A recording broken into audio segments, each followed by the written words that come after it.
জানুয়ারির মিডল, এখন 18 তারিখ, অ্যাকচুয়ালি মিডল পার হয়ে গিয়েছে। এখন সময় হচ্ছে গোলাপ গাছ ছেটে দেওয়ার। জানুয়ারির মিডলের যদি আমরা গোলাপ গাছ না ছাটি, তো মার্চের শুরুতে যে নতুন শাখা মেলে এবং নতুন শাখা থেকে দেখা যায় ফুল আসে। এই ফুল যদি আমরা প্রচুর পরিমাণে চাই, তাহলে মাস্ট এই গোলাপ গাছ এই সময় অবশ্যই ছেটে দিতে হবে।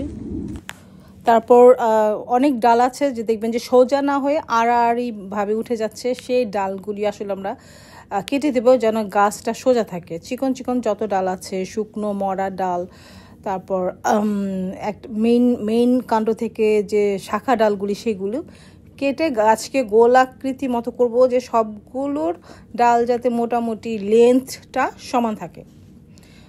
আর এরকম হলে যখন নতুন শাখা হবে তখন দেখা যাবে যে একইভাবে শাখাগুলি সেম লেন্থে হবে, গাছটা অনেকটা ঝোপালো হবে। ফুল যখন ফুটবে একদম চারদিকে ছড়ায়ে ঝোপের মতো করে ফুল ফুটে দেখতে অনেক ভালো লাগে।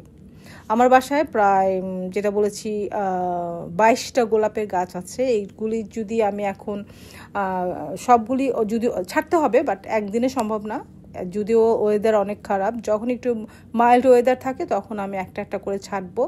আর এই সময়ে জানুয়ারি মাসে যারা গোলাপ নর্মালি আমি সার দিই না, বছর একবার কখনো দেওয়া হয়, নর্মালি মালচে দিয়ে রাখি। কিন্তু যারা গোলাপের সার দিতে চান, মার্কেটে রোজের জন্য স্পেশাল সার পাওয়া যায়, ওটা কিন্তু আধা কাপ করে গাছের সাইজ অনুযায়ী। এখনই কিন্তু সময় সার দেওয়ার।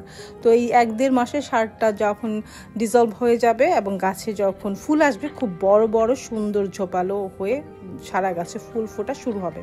তো আশা করি এই টিপসগুলি আপনাদের কাজে লাগবে। আপনারা ভালো থাকুন, সুস্থ থাকুন। ইনশাল্লাহ দেখা হচ্ছে পরের ভিডিওতে। কোনো টিপস নিয়ে আবারও হাজির হব আমার বাগান থেকে। আল্লাহ হাফেজ, আসসালামু আলাইকুম।